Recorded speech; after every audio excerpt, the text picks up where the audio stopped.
took that feeling with me right through the 80s. And in the 90s, I got the chance to express how I felt about it and what ought to happen to give everybody human rights and to respect them.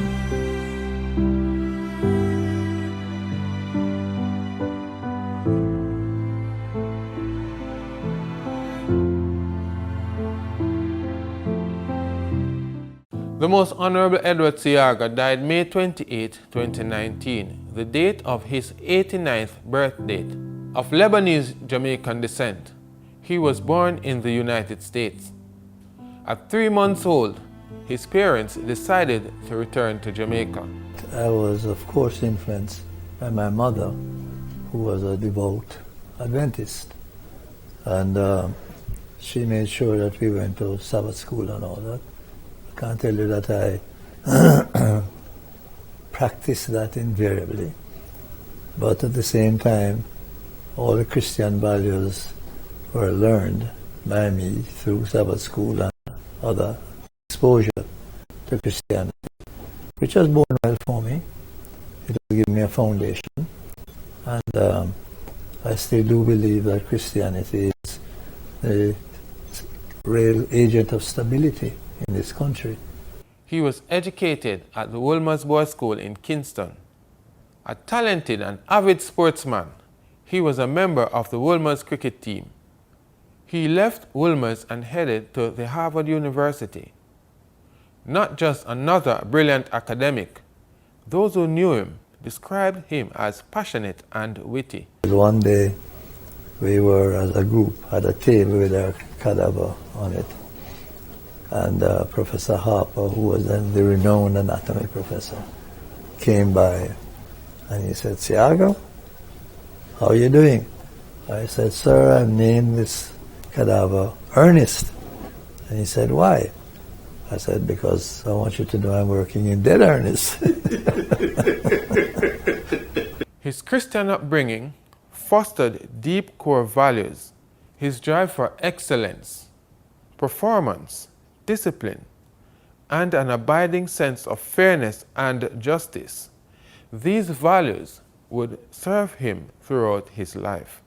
I'm insistent on the work that I do to reach a certain stage of excellence. But that I got from Harvard. There's no question about that. Leadership, I got the basic values of leadership from Wolmer's, because as a prefect, I was insistent on students performing, and if not, I would give them impositions. It came from what the headmaster of Wolmer's, J.R. Bunting, said to me when I was being appointed as a prefect. He said, "If you saw somebody doing something wrong, what would you do?" I said, "I would caution them." He said, "If you saw them again, what would you do?" I said, "I'd give them a second caution." He said, "Never give a second warning." Well, I've not followed that explicitly, but it has been a background principle in terms of my demands upon performance. Leaving university, he returned to Jamaica in 1955 and decided to settle in Buxton Town. Putting his sociology acumen to work, he did research on Jamaican family structures. Well, I had no money, and at that time a lady came to Jamaica who was a psychic, a very well-known psychic, Eileen Garrett. She was world-renowned for having been able to receive the conversation as a psychic of the dead pilot of the, I think it was the RX-101 dirigible, which was a famous crash back in those days. And she had somebody beside her writing down every word that this person was saying through her. It was highly technical stuff that the War Department marveled at how she would even know anything like that. And that made her a very famous psychic. So she came to Jamaica now with a team to go to Rose Hall to have a seance with the white Richard Rose Hall. And she did, in her terms, by what she said the witch said to her. They only discovered one minor point of verification, it was a particular grave. Other than that, things that the witch was talking about was about her life and the husbands and that sort of thing. He was also offered what was then a princely sum by her of £90 to do a study on spirit cults in the island. And I went there to get her interest, and she took me with her to Haiti, where we went for a few days, where she wanted to make connections with the people over there who were studying voodoo as an academic subject. And that's what she wanted me to do here. And so having set me up in that, having found this village which had a revival yard, a Zion revival, I said, well, if I'm going to do that, there's nothing to prevent me from doing the other study at the same time, because revival only play on a Sunday and maybe one night in the week. So it left me a lot of free time. And so I did the two studies together. Then I left there and I came into Kingston. This was after 1 year living there. I lived there, which was very unusual, because usually most researchers, you go in, you come out in the evening, you have questionnaires and all that. I lived, I was part of the community, I was part of the family, I was part of everything that was going on. And there's so much that goes on at night, family-wise, that you would miss it if you're not there. Even the killing of a goat or things like that, and the ring plays that we play and all that. So when I left there, I went to Salt Lake, behind Coronation Market, to do the revival one, because West Kingston was the richest area of all the various revival groups. And I spent 2.5 years back in Salt Lake. I didn't stay there totally. I stayed and I left and I go home and then I come back and so on. And so that gave me my foundation. But that foundation was the most important foundation for what followed in my life after that. It was an entirely different university. The discipline I had learned, the degree of excellence that I demanded, etc., was important to that. But from there, I drew my love of people and the caring for people and knowing how people live, the poverty that existed. And that is how I came to understand the Jamaica of the haves and the have-nots. These forays into research would be a furnace, forging and molding a young Edward Seaga's worldview. It showed him the ground zero realities of the common folk. He kept close to the pulse of the people and fell headlong into a love affair with music. His blossoming advocacy would see him writing letters to the press about a range of social issues, becoming a voice for ordinary Jamaicans. One day his father did something that would dramatically change the course of his life. He introduced him to Alexander Bustamante. Buster is Buster, very jovial, called me Buster, which I never did, etc. And it was just a jovial afternoon. Never said anything, never did anything more. But when the time came for me to decide how I was going to move forward, I had a problem with how the middle class was seeing folk society. I had a problem of how they downplayed the folk society and how they considered it demeaning. And that didn't go down well with me at all. And I considered that the PNP was representative of that. With Buster, I saw someone who was immersed in the folk society, came out of it and was immersed, and had a stronger feeling, not for the academics or any other aspect of folk society, but for the people. And that was why I made that decision to go with the Labour Party, because that was my own feeling. He was elected to the Legislative Council, now the Senate, in 1959 at the age of 29 years, the youngest Jamaican to ever achieve that milestone. In 1961, he was a part of the team that drafted Jamaica's constitution. 1962, he was elected a JLP Member of Parliament for the Western Kingston constituency. I was then Minister of Development, and I told them I wanted culture as a subject. And from that I was able to promote the ska. The uptown people was listening to the Pat Boones and Johnny Mathis and so on. And that's what Baron Lee was playing. I realized now to get it uptown, we had to crash the parties and get a new mentality up there. So a couple of things were done. One was I took Baron Lee downtown to Chocamo Lawn, which was my headquarters. I had a little band that played there every evening. I just gave them the instruments and they taught themselves. They eventually became the techniques. And they played every evening. Crowds of kids would gather. And I took him and he heard them playing. And I heard him muttering to himself and tapping out his feet. Oh, oh, you know, it's something different and he's just discovering it. And he went up and started to play the downtown beat. Now, once he did that, it would enter the party stream.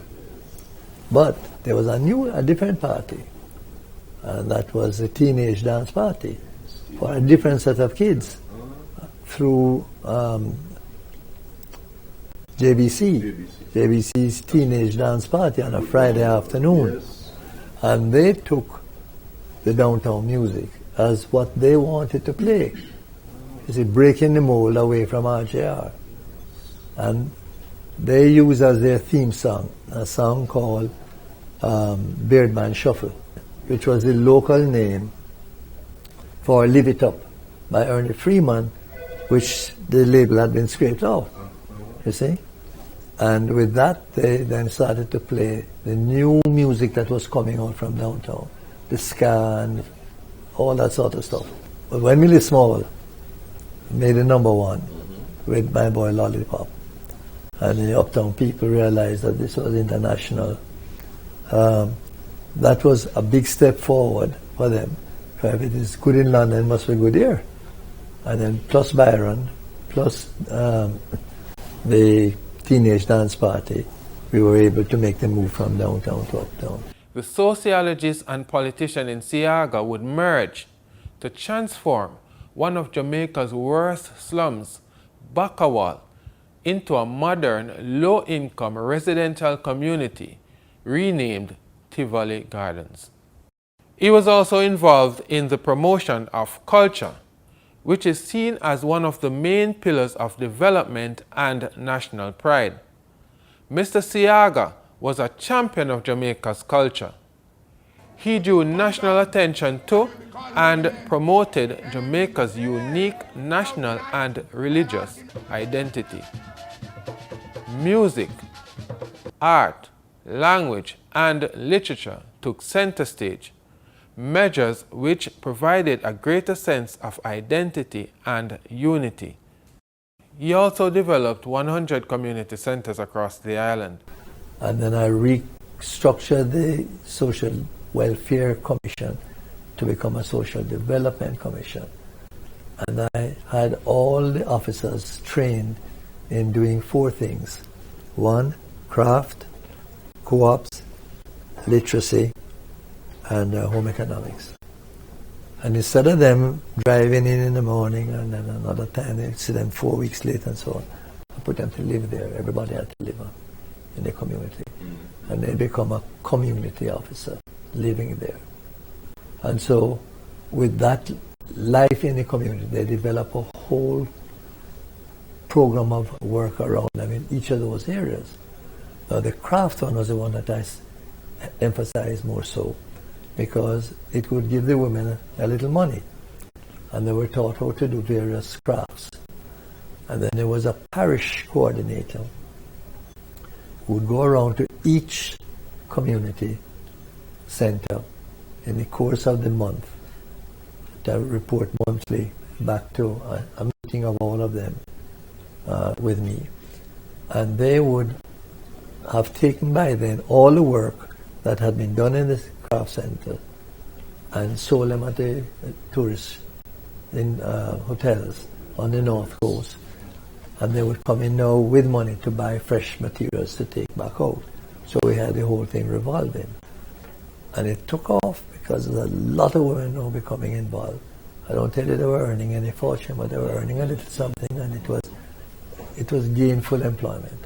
So then I had to do also heritage programs, bring back Garvey's body, and of course develop a heritage week, develop Devon House, begin the work on Port Royal and Seville and Spanish Town and all those other things. I did something else in sports. I galvanized sports for young people at that time because the sports that they knew was cricket, which was played on the flats, which was played in the plains.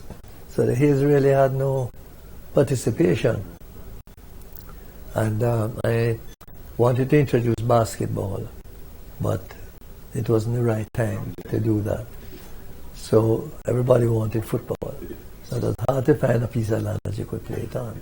But whatever it was, I brought people in and we trained them in rules and being referees and all that, sent them back out, and they did some training, formed some teams, inter-village competitions and whatnot, until it built up to the community programs, which is part of the whole community development of football and has taken over from the established clubs that used to be there before.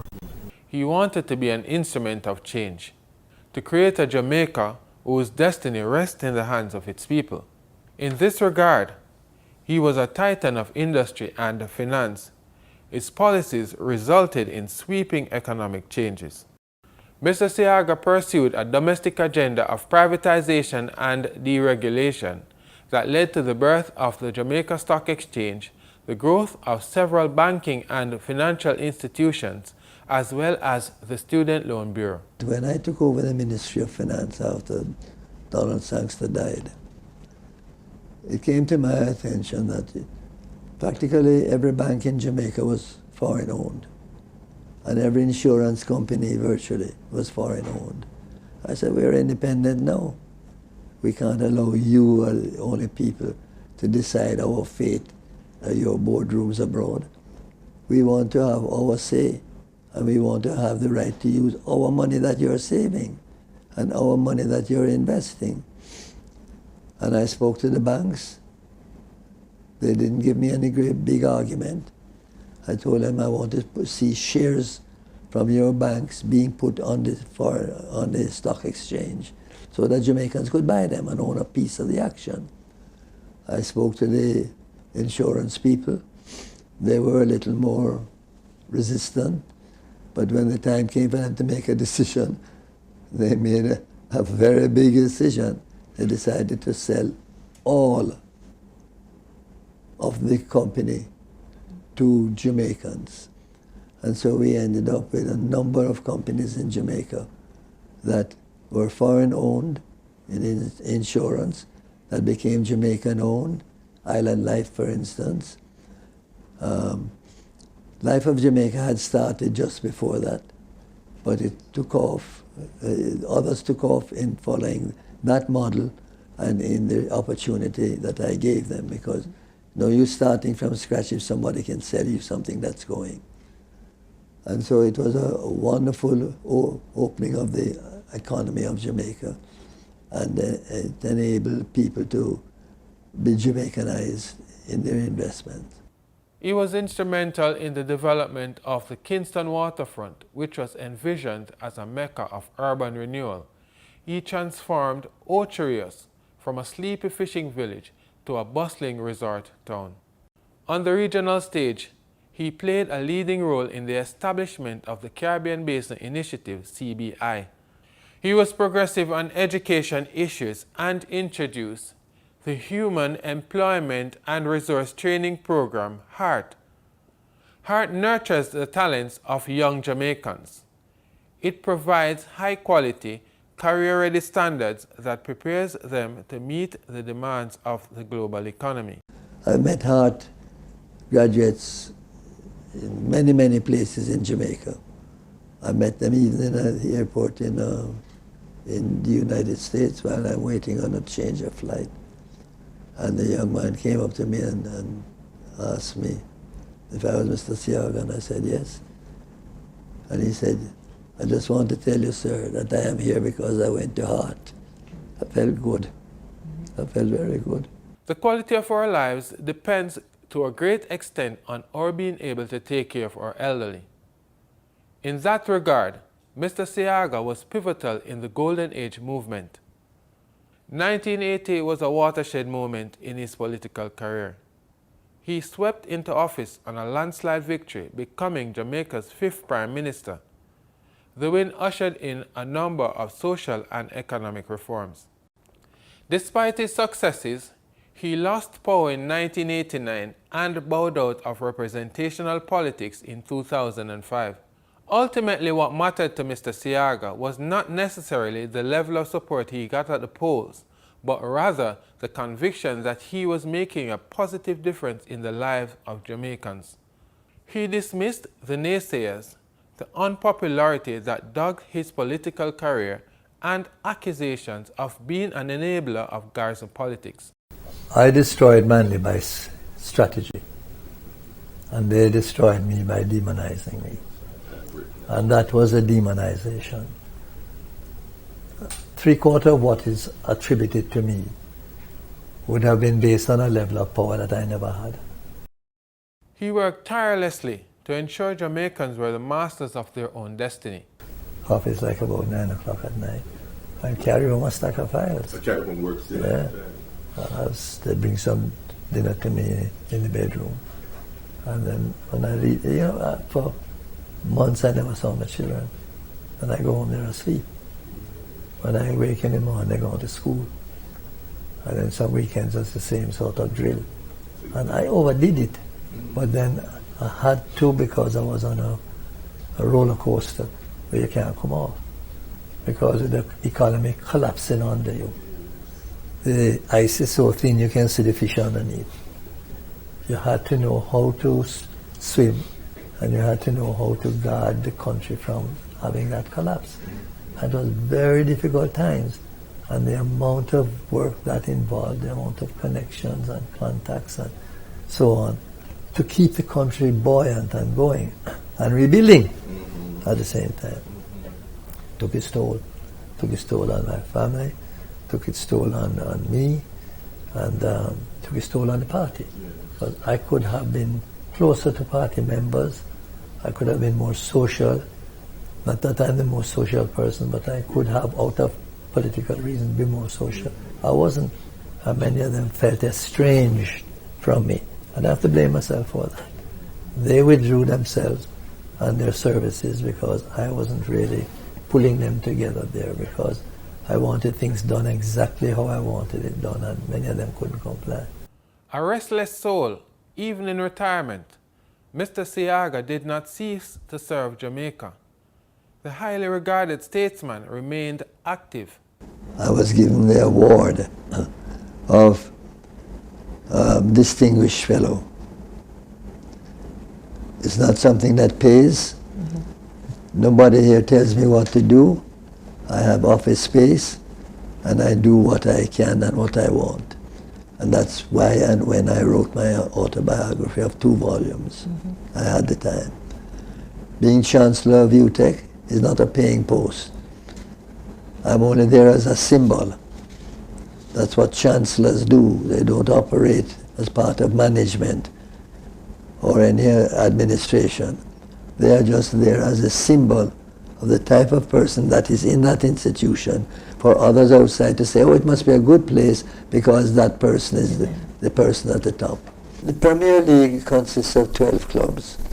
And in the old days, up to 2008, the clubs would get about $700 each, $700,000 each to spend from the Jamaica Football Federation. And I can't do anything. Can't do anything. So I mounted a campaign and went to the sponsors who were providing at that time $24 million to the JFF. And I said to them, the JFF owns a title to the league. Jamaica Football Federation owns a title, so they can declare a sponsor. But that sponsor will not be able to put anything on the shirt to advertise your product because we own the shirt. So let's talk deals now. And in the end it turned around that we have over the years gone to the point where we are nearly $500,000 per month to each team. For 10 months, that's $5 million, as against 700,000. His ceaseless energy, unflinching determination, saw him writing 2 volumes of memoirs about his life and leadership. I don't deal with politics throughout the book because my concept of that book is that it must be a reflection of history. And I maintain that concept when I deal with my experiences in the last half of the 90s, because I'm the only one that has gone through these experiences of the history of the country from before independence and has the capability of writing it. And so I said it would be a failure if I didn't use the opportunity to write what is a book on history as seen through my eyes and as happening through my efforts wherever I was involved. He also wrote a book entitled Origins of Jamaican Music, that is a collector's item. Edward Seaga's life was instructive and he inspired many. Progress comes with success. You build on success. The next round is always more easy to achieve because you have been successful. And success comes with hard work. Hard work by you in teaching, in thinking, and in planning. But hard work by the people who you must get to try to follow you in doing that. So it's not a single thing you can stick your finger on. You have to have a composition of features in an individual that will be able to teach by experience, leading the way by experience, doing so firmly but with compassion. And then you have to have the love for the benefit that you see that has come about. My greatest joy in politics is when I see somebody that comes to me and says, you helped me to do so and so. You sent my little child to school, and I have a number of those. You helped to build such and such a place, and you gave me the chance. Those are the things that really make me feel good, and that's what I work for. He shared his knowledge to help make Jamaica better, including the recasting of Jamaica's constitution.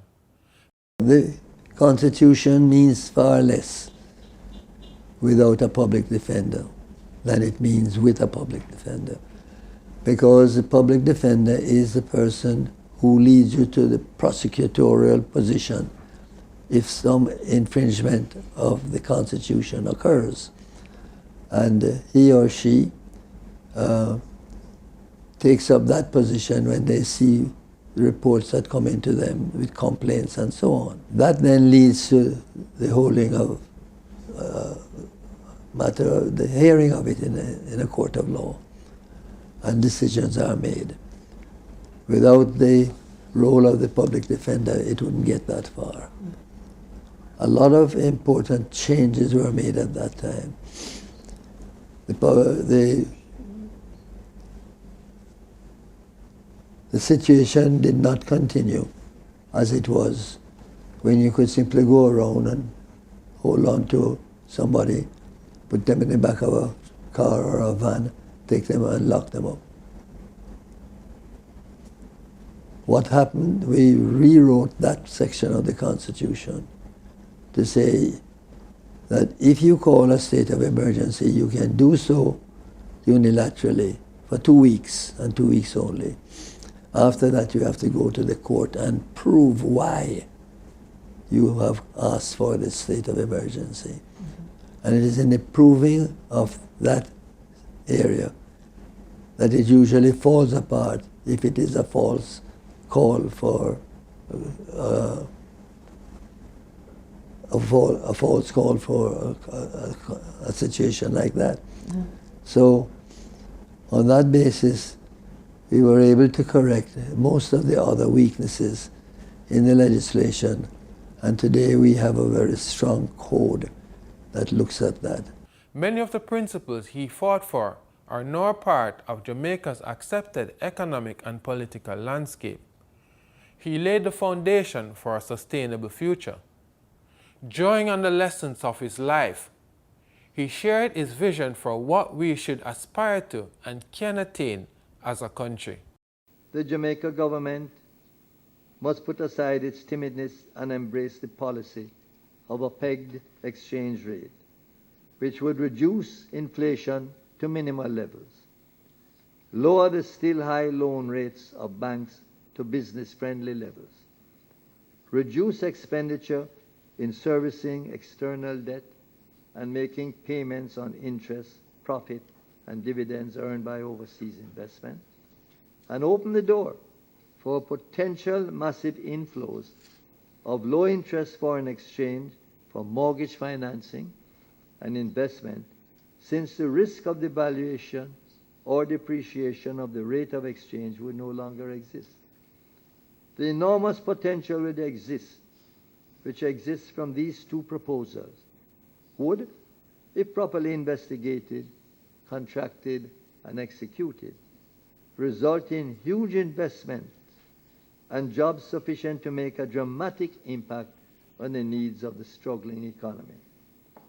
This is a future that could change the vision of the country from hopelessness to hope, as experienced in earlier generational periods of post-independence Jamaica.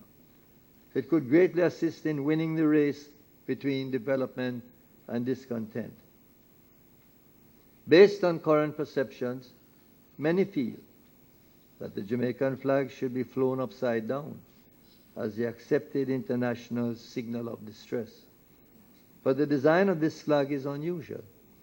It is the same pattern whether it is flown upside down or downside up. Maybe this is meant to convey that there will be no need to signal any lasting distress in Jamaica if new visions replace age-old failures in a new perspective of the future. I thank you all very much. He aged with dignity and was kind to those he came in contact with. The greatest of champions, time would leave him physically frail. Yet his spirit was undiminished. He remained young and strong at heart. At 88 years of age, he demonstrated his love for life, passion for music, showing humor, vim, vigor, and vitality.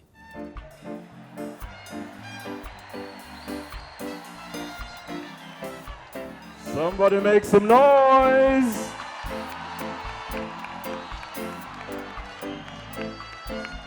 Jamaica's fifth Prime Minister, Edward Philip George Seaga, visionary, statesman, patriot, husband, father, friend, mentor, was born on May 28, 1930. He died on May 28, 2019. The PBCJ salutes the remarkable journey of his life and achievements.